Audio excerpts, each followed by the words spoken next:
Bonsoir et merci de nous ouvrir vos portes pour passer un temps de louange et d'étude de la Bible ensemble. On s'installe confortablement parce que Bon Sabbat chez vous, saison 6, commence maintenant.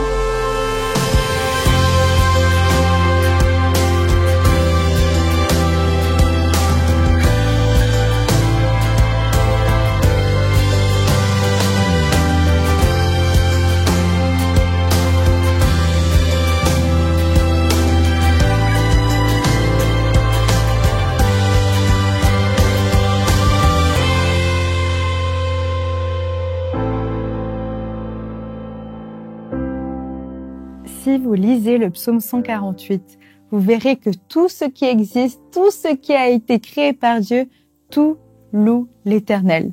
Le soleil, la lune, les étoiles lumineuses, les cieux, ce qui vit sous la mer, le feu, la neige, les vents impétueux, les montagnes et les collines, les arbres fruitiers, le bétail, les reptiles, les oiseaux, toutes les créatures louent l'Éternel. Toutes!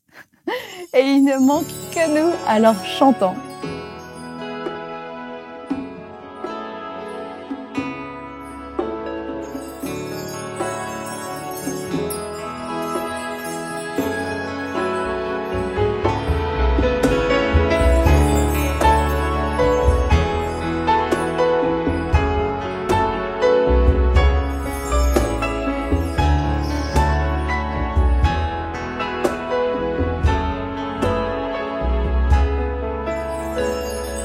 Je m'éveille car je sais qu'avec toi, tous mes rêves ont un sens. Je veux vivre ma vie pour toi.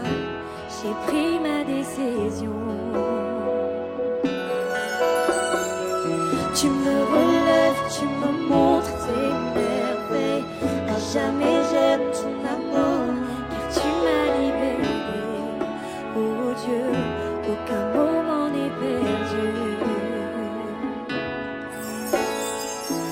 Le soleil percer les ténèbres, noir et blanc, maintenant se change en couleur. Mon sauveur, oui tu fais toutes choses nouvelles. Maintenant je vis,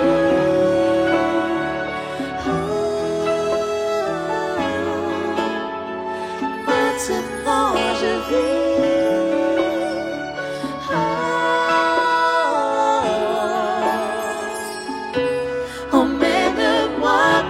Auparavant, en ton amour je prends mon essor.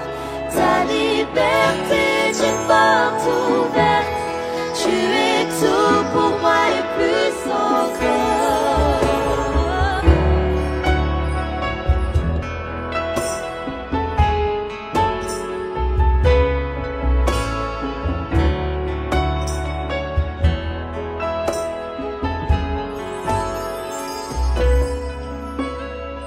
Tu guides mes pas, tu es là près de moi.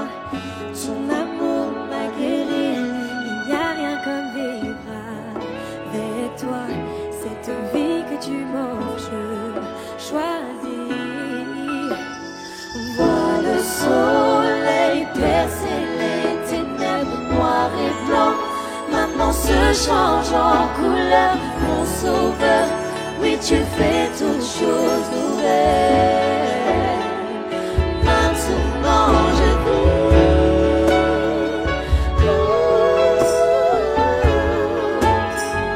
maintenant je vis.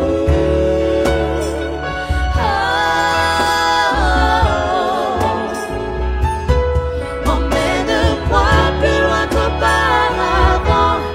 En ton amour je prends mon essor. Ta liberté est une porte ouverte. Tu es tout pour moi et plus encore. Tu es toute ma vie, Seigneur. Tu es toute ma vie, Seigneur Jésus. Oh, oh, oh. Vois le soleil percer les ténèbres, noir et blanc, maintenant se change en couleur. Mon sauveur, oui tu fais tout toutes choses nouvelles.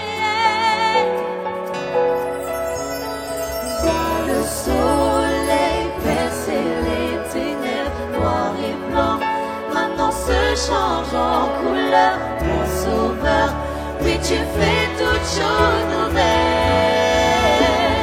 Maintenant je vis.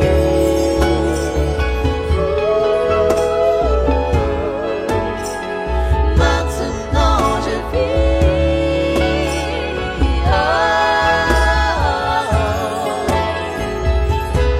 Emmène-moi plus loin qu'auparavant. En ton amour je prends mon essor. Ta liberté d'une porte ouverte. Tu es tout pour moi et plus encore. Emmène-moi plus loin qu'auparavant. En ton amour je prends mon essor. Ta liberté d'une porte ouverte.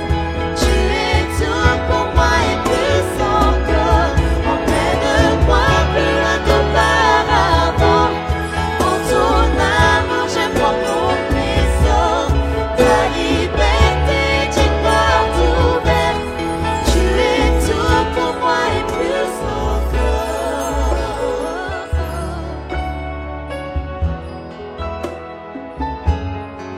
Tu es tout pour moi et plus encore.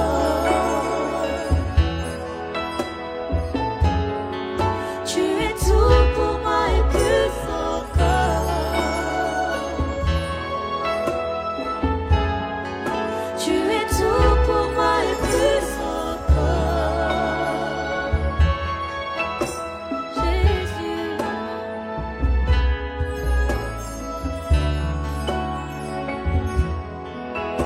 J'étais en train de lire le psaume 148 en début d'émission et je me faisais la réflexion que ce qu'on lit dans la Bible est un peu dingue. De toute la création, l'être humain est le seul à être doté d'une intelligence certaine et pourtant, on dirait que c'est lui qui a le plus de mal à reconnaître Dieu et à le louer. C'est toujours un peu le monde à l'envers dans la Bible. Vous avez remarqué? Les premiers seront les derniers. Il faut s'humilier pour être élevé. Il y a plus de bonheur à donner qu'à recevoir. Le roi des rois est descendu du ciel pour sauver ses sujets. C'est dingue, non? Le texte de ce soir va encore confirmer que la sagesse de Dieu est folie pour les hommes. Ce roi des rois a marché dans ce monde et malgré sa générosité, certains ne l'ont pas accepté. C'est ce que le psaume nous dit, entre autres. Écoutons le pasteur à ce sujet. C'est parti.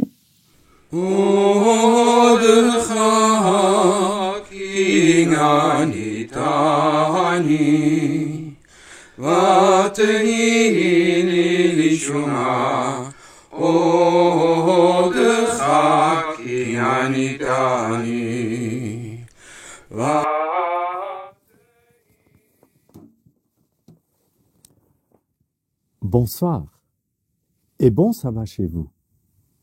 Après ce petit morceau de musique, vous vous dites sans doute « Mais Christian, qu'est-ce que tu nous fais entendre? C'est quoi ça ?» Et c'est vrai, nous ne sommes pas vraiment habitués à ce style de musique. Mais vous allez très vite comprendre pourquoi. Le passage que vous venez d'entendre et qui est chanté par des rabbins est le psaume 118, et plus précisément les versets 21 à 25. Cette mélodie est chantée au premier jour de la Pâque et pour la fête de Sukkot ou la fête des tabernacles. Quand j'ai trouvé ce chant sur Internet et quand j'ai entendu ces paroles prononcées en hébreu, j'ai dû penser à Jésus et ses disciples. La Bible nous rapporte qu'après avoir fêté la Pâque, ils ont chanté ensemble. Marc 14, verset 26 nous dit « Après avoir chanté, ils se rendirent au mont des Oliviers ». Certaines versions vont préciser qu'ils ont chanté des psaumes. Pourquoi cette mention de psaume ou psaume de fête. Il faut savoir que dans la tradition juive, les psaumes 113 à 118, donc 6 en total, sont appelés les psaumes Hallel, qui signifie louange. D'où notre mot Alléluia, que nous prononçons peut-être trop souvent et n'importe où sans réfléchir. L'expression Alléluia veut dire louer le Seigneur ou gloire à Dieu. Chacun de ces chants loue Dieu pour son salut, sa miséricorde, sa justice et sa délivrance. On chantait ces 6 psaumes au temple et dans les synagogues pendant les grandes fêtes, à la Pâque, la Pentecôte, la fête des huttes. D'ailleurs, de nos jours, ces psaumes sont toujours chantés à l'occasion des fêtes. Il est donc tout à fait possible que ce psaume 118 était parmi les psaumes chantés par Jésus et ses disciples. Comme d'autres psaumes, nous ne connaissons pas l'auteur ni la date, le texte ne nous le dit pas. Certains l'attribuent à David, vu l'esprit et le style du psaume. D'autres attribuent le psaume à un auteur inconnu, écrit beaucoup plus tard, à l'époque du retour de l'exil de Babylone, et qui décrirait la reconstruction du temple. Surtout dans la deuxième partie du psaume, beaucoup de mots semblent effectivement faire référence au temple. Finalement, peu importe qui est l'auteur de ce psaume ou quand il a été écrit, ce qui nous intéresse ce soir, c'est de découvrir où, dans ce psaume, on pointe vers le Messie. Et oui, dans tout l'Ancien Testament, on trouve des passages faisant référence ou allusion au Messie à venir, c'est-à-dire Jésus. Jésus l'indique lui-même après sa résurrection en rencontrant pour la première fois ses disciples, perdus et bouleversés, il dira « C'est là ce que je vous avais dit, lorsque j'étais encore avec vous, qu'il fallait que s'accomplisse tout ce qui est écrit de moi dans la loi de Moïse, dans les prophètes et dans les psaumes. » Luc 24, verset 44. Et qui sait, ce psaume 118 faisait peut-être partie des écritures que Jésus citait à ses disciples. Savez-vous que le psaume 118 est l'un des psaumes et sans doute le chapitre le plus fréquemment cité dans le Nouveau Testament, et surtout les versets 22, 25 et 26. Dans la littérature juive, c'est surtout la deuxième partie du psaume qui est interprétée de manière messianique. Selon le Talmud, ce psaume contient les 5 sujets suivants: le souvenir de l'exode d'Égypte, la séparation de la mer Rouge, le don de la Torah, la résurrection des morts et les souffrances du Messie. Un premier passage qui pointe vers le Messie à venir se trouve dans les versets 19 à 21. Lisons ensemble. « Ouvrez-moi les portes de la justice. Par elles, j'entrerai, je célébrerai le Seigneur. Voici la porte du Seigneur. C'est par elle qu'entrent les justes. Je te célébrerai parce que tu m'as répandu, parce que tu as été pour moi le salut. » On parle ici de porte pour entrer en présence du Seigneur, c'est-à-dire l'entrée du sanctuaire, là où Dieu réside. Vous avez sans doute déjà pris l'avion. Quand on arrive à la douane, à un certain moment, il faut passer par une sorte de porte, un détecteur. Aussi longtemps que vous avez des pièces en métal sur vous, vous n'irez pas plus loin et l'accès vous sera interdit. En tant que pécheur, on ne rentre pas tout simplement dans le temple. Seuls les prêtres purifiés avaient accès et pouvaient passer dans la présence du Seigneur. Le psaume nous dit que seuls les justes peuvent rentrer. Paul, dans Romains 3, citant le psaume 14, ne dit-il pas qu'il n'y a point de juste, même pas un seul? Pourtant, le psalmiste semble chercher l'accès. Ce verset 19 sonne donc comme un cri qui dit « Laisse-moi rentrer, s'il vous plaît ». Le verset 20 semble apporter la solution en disant « Voici la porte du Seigneur ». Ici, une porte semble être présentée par le Seigneur qui donne accès. Est-ce un clin d'œil vers le Messie? N'est-ce pas Jésus le Christ qui dira « Je suis la porte, si quelqu'un entre par moi, il sera sauvé ». On le trouve dans Jean 10, verset 9. Oui, ce verset 20 nous pointe vers une porte, le Messie, qui donne accès à la présence du Seigneur. Paul dira dans 2 Corinthiens chapitre 5, verset 21, que c'est Jésus, lui qui est sans péché. Il prend nos péchés sur lui et il nous rend justes devant le Père. Oui, une porte s'ouvre. Tu as le droit de rentrer. Est-ce que parfois, tu as aussi envie de crier « Seigneur, ouvre-moi, laisse-moi entrer dans ta présence, s'il te plaît ». Dieu n'attend que ça de toi. À l'aéroport, une fois passé par cette porte de détection, après avoir laissé de côté toutes les pièces de métal, vous pouvez vous diriger en toute liberté vers l'avion et prendre votre envol. En passant par Jésus, nous pouvons entrer librement en présence de notre Père et prendre notre envol en toute liberté. Au verset 21, le psalmiste dira « Je te célébrerai parce que tu m'as répondu ».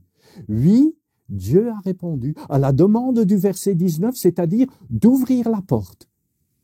Et le psalmiste continue en disant « Parce que tu as été pour moi le salut ».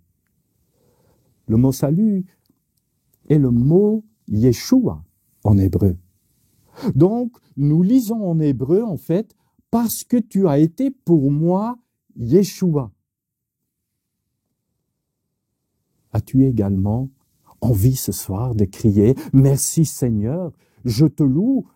Car tu m'as fait entrer, car tu es pour moi mon salut, mon sauveur, mon Yeshua. Le psalmiste continue ensuite, verset 22. La pierre que les bâtisseurs ont rejetée est devenue la principale, celle de l'angle. Oui, la pierre de l'angle. En hébreu et en grec, le mot qu'on traduit par pierre signifie également la tête. On peut donc lire la tête de l'angle, comme s'il s'agit d'une personne.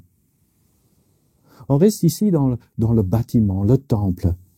Après la porte, il y a la pierre de l'angle. Si on reste dans l'optique que le psaume est écrit pendant la reconstruction du temple, alors ce verset fait sens. Du matériel doit être choisi, des décisions prises, des choix se font. Mais c'est quoi une pierre de l'angle? C'est la première pierre de l'édifice que l'on pose et sur laquelle le reste du bâtiment va se construire. C'est une pierre qui forme un appui, apporte solidité, stabilité au bâtiment et elle indique l'emplacement où va venir le bâtiment. Et en même temps, elle donnera la direction du bâtiment. Les autres pierres seront alignées sur elle. Oui, le texte nous dit qu'une certaine pierre laissée de côté par les ouvriers deviendra cette pierre importante. Dans la littérature juive, l'expression pierre angulaire ou pierre de fondation sont des expressions caractéristiques qui sont associées à la royauté, désignant un dirigeant ou une personne importante.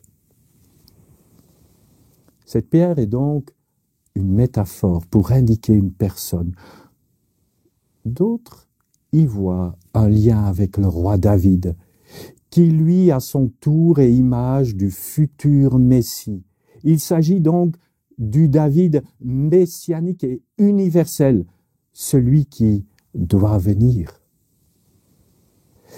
Cette pierre symbolise et pointe donc vers le Messie. C'est Jésus lui-même qui va citer ce texte et l'appliquer à lui-même. Matthieu, chapitre 21, verset 42. Il dira, « N'avez-vous jamais lu dans les Écritures, la pierre qu'ont rejeté ceux qui bâtissaient est devenue le principal de l'angle. C'est du Seigneur que cela est venu, et c'est un prodige à nos yeux. » Plus tard, Pierre, en discussion avec les chefs et les anciens du peuple, dira également, « Jésus est la pierre rejetée par vous qui baptisez, et qui est devenue la principale de l'angle. » Acte 4, verset 11. Oui, comme l'évangile de Jean le dit si bien au chapitre 1, verset 11. La parole Jésus est venue dans son propre pays, mais les siens ne l'ont pas accueilli. Est-ce que toi, tu l'as déjà accueilli dans ta vie? Est-ce que pour toi, aujourd'hui, dans ta vie, est-il la pierre de l'angle sur laquelle tu t'appuies? Est-ce que ta vie est alignée sur la sienne? Est-ce Jésus qui donne la direction ou préfères-tu construire ta vie tout seul? Jésus te laisse libre. Mais sache que quand tu le laisses de côté, tu oublies le principal de la vie. Paul confirmera également aux Éphésiens, chapitre 2, verset 20-22, que Jésus-Christ lui-même est la pierre angulaire. C'est en lui que toute construction bien coordonnée s'élève pour être dans le Seigneur un sanctuaire saint. C'est en lui que vous aussi, vous êtes construits ensemble pour être une habitation de Dieu dans l'esprit. Oui, Jésus est devenu cette pierre principale dans la vie de chaque personne qui accepte Jésus comme son sauveur. Oui, Jésus est devenu cette pierre principale de cette nouvelle construction qui est appelée l'Église. Quelle joie pour nous, en tant qu'Église, en tant qu'individu, de pouvoir nous appuyer sur lui. En lui, nous avons la vie éternelle. En lui, la grâce infinie du Père est révélée. On a tous déjà reçu des cadeaux. Je suis certain que vous vous souvenez dans votre enfance de ces moments où vous vous êtes émerveillé devant ce beau paquet, impatient de l'ouvrir. Le psalmiste exprime également son émerveillement devant ce grand cadeau envoyé par Dieu. Versets 23 et 24. C'est du Seigneur que cela est venu. C'est une chose merveilleuse à nos yeux. Voici le jour que le Seigneur a fait, qu'il soit notre allégresse et notre joie. Oui, quel cadeau merveilleux que notre Père nous a envoyé il y a maintenant 2000 ans déjà. Dans ta vie, l'as-tu déjà ouvert ce cadeau? Ou es-tu impatient maintenant de l'ouvrir? Alors vas-y, n'attends plus. Et pour toi qui as déjà ouvert ce cadeau depuis longtemps, es-tu encore dans la joie et l'émerveillement du premier jour? Je vous invite, fermez un moment vos yeux et imaginez-vous à nouveau ce beau cadeau. En Jésus, nous entrons dans ce nouveau temple qui est le Christ et nous pouvons y rencontrer notre Père, notre Papa. Comme vous regardez ensuite autour de vous, dans ce monde où beaucoup de choses tournent mal, qu'aimeriez-vous demander à votre Papa? N'avez-vous pas envie de crier aujourd'hui, « Jésus, reviens vite, sauve-nous maintenant !» C'est exactement ce que le psalmiste crie en présence du Seigneur. Versets 25 et 26, « S'il te plaît, Seigneur, accorde le salut. S'il te plaît, Seigneur, accorde la victoire. Béni soit celui qui vient au nom du Seigneur. Depuis la maison du Seigneur, nous vous bénissons. » Ces deux versets pointent également vers le Messie tant attendu. En les lisant ainsi, ils ne vous disent peut-être pas grand-chose. Pourtant, ces paroles vont résonner dans les rues de Jérusalem au moment où Jésus entre dans la ville. Hosanna au fils de David, béni soit celui qui vient au nom du Seigneur. Hosanna dans les lieux très hauts. Matthieu 21, verset 9. Oui, le peuple crie Hosanna, Hosanna, en brandissant des branches de palmier. Oui, le mot Hosanna, un mot très connu. Vous l'avez peut-être déjà chanté. Ce mot sonne comme un cri de joie, comme une expression de louange ou d'adoration, comme Alléluia. Pourtant, Hosanna est plutôt une demande, un appel, une supplication. Hosanna veut dire « Sauve-nous maintenant ». Oui, Seigneur, accorde-nous le salut maintenant.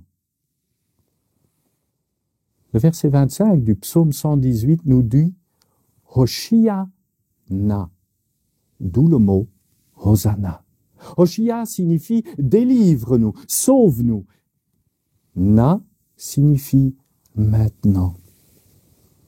Le psalmiste crie donc « S'il te plaît, Seigneur, je te prie, Seigneur, sauve maintenant, Hosanna ». Oui, le peuple juif attendait clairement le Messie, celui qui venait pour sauver, délivrer. Matthieu, Marc et Jean nous rapportent que lorsque Jésus est entré dans la ville de Jérusalem, le peuple l'a accueilli avec ces paroles du psaume 118, versets 25 et 26. Voyons en lui le Messie annoncé depuis longtemps. Ils ont crié « Hosanna, sauve-nous maintenant » en espérant que Jésus vienne les délivrer de la domination romaine. Jésus, après sa résurrection, a dû expliquer à ses disciples qu'il était bien ce Messie qui sauve, mais qu'il était venu nous sauver, nous libérer à la croix de ce monde dominé, non pas par les Romains, mais par le péché. As-tu envie ce soir de crier « S'il te plaît, Seigneur, Hosanna, sauve-moi maintenant » Alors n'hésite plus, fais-le dès à présent. Et toi, qui as déjà accepté le Christ dans ta vie, as-tu également envie de crier ce soir « S'il te plaît, Seigneur, Hosanna, oui, sauve-nous maintenant, reviens vite nous délivrer de ce monde qui s'écroule petit à petit devant nos yeux. » Que les dernières paroles du psaume 118 puissent aussi être les nôtres. Verset 29. Célébrez le Seigneur, car il est bon, car sa fidélité est pour toujours. Bon sabbat chez vous. Amen.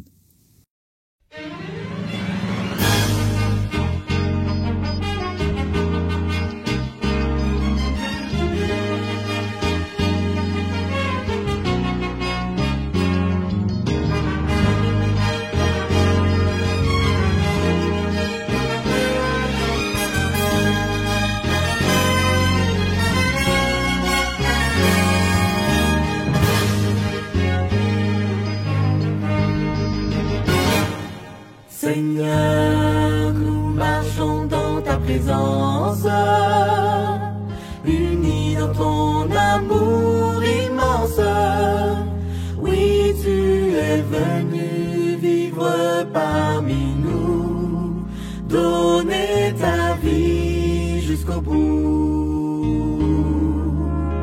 De ton sang versé, du cœur de ta souffrance, jaillit la source d'espérance, car tu es ressuscité pour l'éternité, tu nous as libérés.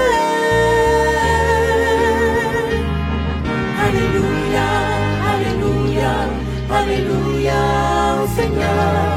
Alléluia, Alléluia, Créateur et Rédempteur. Que les peuples de la terre le proclament en chantant comme une immense prière, annoncer au monde entier qu'il est vivant.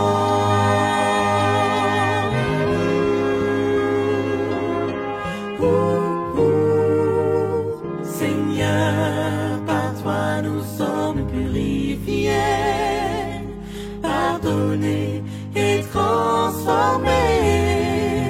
Tu nous adoptes comme tes enfants, rends-nous fidèles et patients. Nous avons besoin de ton esprit pour nous guider, pour annoncer au monde entier que Jésus va revenir, que le ciel va s'ouvrir sur un autre avenir. Alléluia, Alléluia, Alléluia au Seigneur. Alléluia, Alléluia, Créateur et Rédempteur.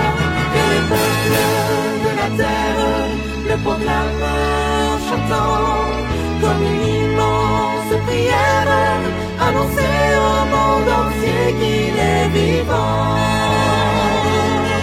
Annoncer au monde entier qu'il est vivant. Le Seigneur est vivant.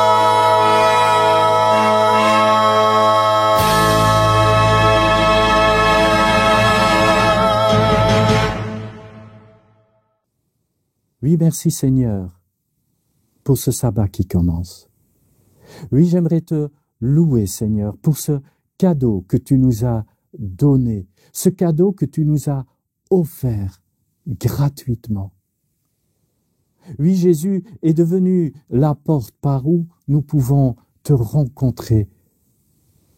Oui, Seigneur, j'aimerais te demander, Hosanna, sauve-nous maintenant. Que cela puisse être notre cri d'espoir, que tu puisses revenir très vite et bientôt, afin que nous puissions être pour toujours avec toi, dans ta présence. Et là maintenant, Seigneur, le sabbat a commencé, et c'est ce jour aussi que tu as mis de côté, afin que nous puissions te rencontrer, et nous rentrons dans ta présence. Que cela puisse nous faire du bien, nous donner la paix, nous fortifier. C'est ma prière. Au nom de Yeshua. Amen. Après tout ça, j'ai envie de dire merci à Dieu. Que cet esprit de gratitude règne en nous, dans nos paroles et nos pensées durant toute la nouvelle semaine qui va bientôt s'ouvrir devant nous. Moi, je vous dis à vendredi prochain pour de nouveaux chants et une nouvelle étude de la Bible, cette fois avec la sensibilité d'une femme. Danielle, vice-doyenne de la faculté adventiste de théologie de Collonges. Et ce sera notre invité spécial. Et d'ici là, bon sabbat chez vous.